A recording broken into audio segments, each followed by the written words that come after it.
everybody. Welcome to another episode of Psycho's Platters, always powered by coffee each and every time. That's right, yes indeed you do. Oh man. Before we go off and talk about what we're going to be doing here on this next episode of Jukebox from Hell, that's right, that's why we're here. Hopefully you guys went off and checked out the last episode we had going, which was Bad Company's Fame and Fortune. And hopefully everybody got to take a look at some goodies there, right? But that's not what we're talking about today. Today we're going to be talking about from October 1968, ladies and gentlemen. This is episode 38 on the scorecards. We are going to be talking about the last studio album from the Lovin Spoonful, technically, featuring Joe Butler, called Revelation Revolution 69. Yes, here's the front and here's the back on that. On a record collecting standpoint, you're going to be looking at what a cover, right? What a cover. The original title to this was Till I Run With You. Early pressings happened to have that on the label, but never on the cover. Okay, as you can see, you've got a naked lady. This is Joe Butler, by the way, and here's your lion. Now the lady, the nipples are airbrushed out, but the cover's a little bit cracked here. Oh, good. Yeah, I forgot. I do have an original press. So, Till I Run With You was what the label would show on the early presses. Okay. So good, nice. All right. So let's talk a little bit about this album, shall we? So basically, like I said, October 1968 is when this ends up being released. Now, the previous album from the Spoonful was Everything's Playing, which was also the last Spoonful album with John Sebastian. It went to only 118 on the U.S. Billboard, and the single, they released 3 singles, but the best single they had was 6 O'Clock, which was number 18 on the charts. That was also the last 45 with Zal, too, before he got let go due to the drug bust and such. Now, like I said, John left in late June 1968 after finishing tour dates, and then his solo career started. After that, the remaining members of the band, Steve Boone, Joe Butler, and newer member Jerry Yester, kind of drifted off their own ways. Butler had permission to use the Spoonful name from Buddha Records, and that's how this occurs. Now here's another thing though, the usual list of suspects that I try to come up with for you guys, I can't do it this time. I have gone off, I looked on the official website, I looked on Wiki, I looked on AllMusic, I even went into the Steve Hoffman forums, okay, and there's no answer. The only answer we have, and this came from the other band members, is that Steve Boone and Jerry Yester do not play on this LP. Now, the single Never Going Back is produced by Chip Douglas, who, of course, Chip Douglas, former member of the Turtles. He ended up doing session stuff for, and produced for the Monkees and other bands to boot too.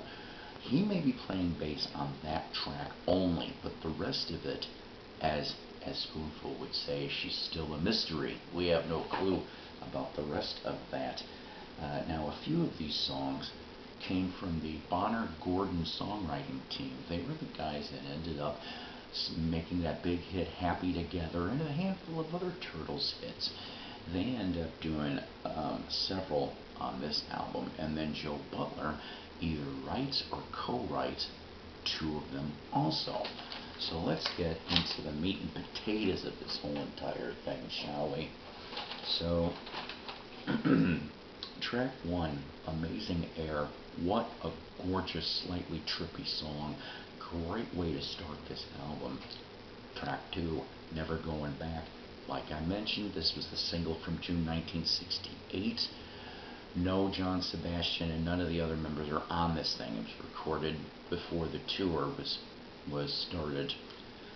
It was giving off slight Nez country vibes. Seriously, Really digging this one. Track 3, The Prophet. A nice mid-tempo song. At times, gives a Joe South Games People Play vibe, and I'm not sure why. Track 4, Only Yesterday. A really nice song. This would have been a nice, easy listening hit, I think. We come to the track here that I'm like, what the... Track 5, which ends side 1, War Games. Oh my, this is when I wrote, oh my. You get sounds of giving birth, a baby crying, heartbeat, children playing, marching bands, kids saying Pledge of Allegiance, patriotic talk, sounds of war, and an A-bomb going off. Some people went off and said, could this have been like a send-off on the Beatles' Revolution 9? I don't know. Maybe not, but strangest track on this album. I get where he's trying to get on this one, but not my favorite. That's probably my least favorite on the whole album. Maybe I'll put it as an audio bonus so you guys can hear that too in the comments. Track 6, the original title to this album, Till I Run With You. It's a little soulful. They got little soulful horns and Partridge Family-like harmonies. Track 7, Jug of Wine, a love song to wine. I could see Tom Jones, Engelbert Humperdinck, or Elvis trying to do this tune, seriously.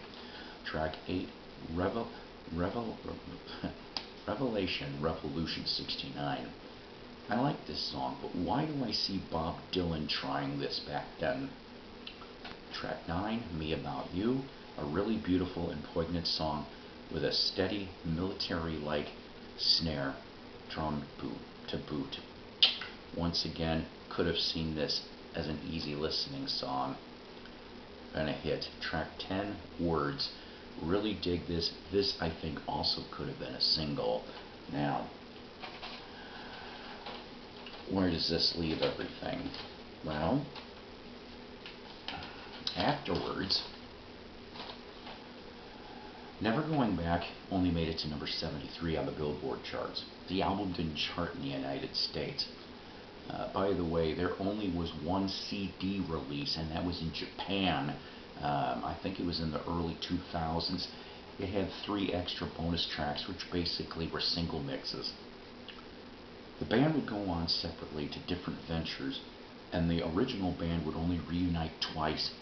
Late 1979 for the recording of their portion of the recording of Paul Simon movie One Trick Pony, and in March 2000 at the Rock and Roll Hall of Fame induction. In early 2020, at a benefit concert, you get John Sebastian and Steve Boone and Joe Butler to play together, and basically that's the last time that happened. The Spoonful are still around, but Steve Boone is the only original member on tours. But according to, as of this video being made in April 2024, it does state that Joe Butler is still a member, but just not touring. So, did you end up getting this album when it first came out? Do you even remember this thing? It took me many years to find this thing. I found this copy at Culture Shock Records in Rockford, Illinois. I was looking on and off for years, and then, like I said, I will admit the cover could be a little bit better, but the music on here is really good, except for that War Games bit. And why this thing didn't at least get into the Billboard 100, I don't know. It's kind of a shame, really, to be honest with you. So, are you a Partridge Family fan? Did you end up buying this back in the day? What do you think about it? We go to the next and last episode of the season 4 here of Jukebox from Hell. We go a little forward to 1973. 1970s was big on the kid groups, okay? Osmond, Partridge Family, Brady Bunch. But we're going to be talking about Partridge Family. Nope, not David Cassidy. This is a 1973, the only album that was ever made from this gentleman. And oh boy, certain record stores would pay you after that to buy this album. They'd give you a nickel or or something like that. And sometimes this artist would go randomly sign the dang albums in record shops if he finds them. We're talking about Danny Bonaducci, ladies and gentlemen. I know, right? In a way, this is a dare from beyond the grave, and I will explain all that in the next episode of Jukebox from Hell. That's right. How you guys been doing with this? I'm sorry there was a little delay to getting to this episode, but you know, personal stuff happens.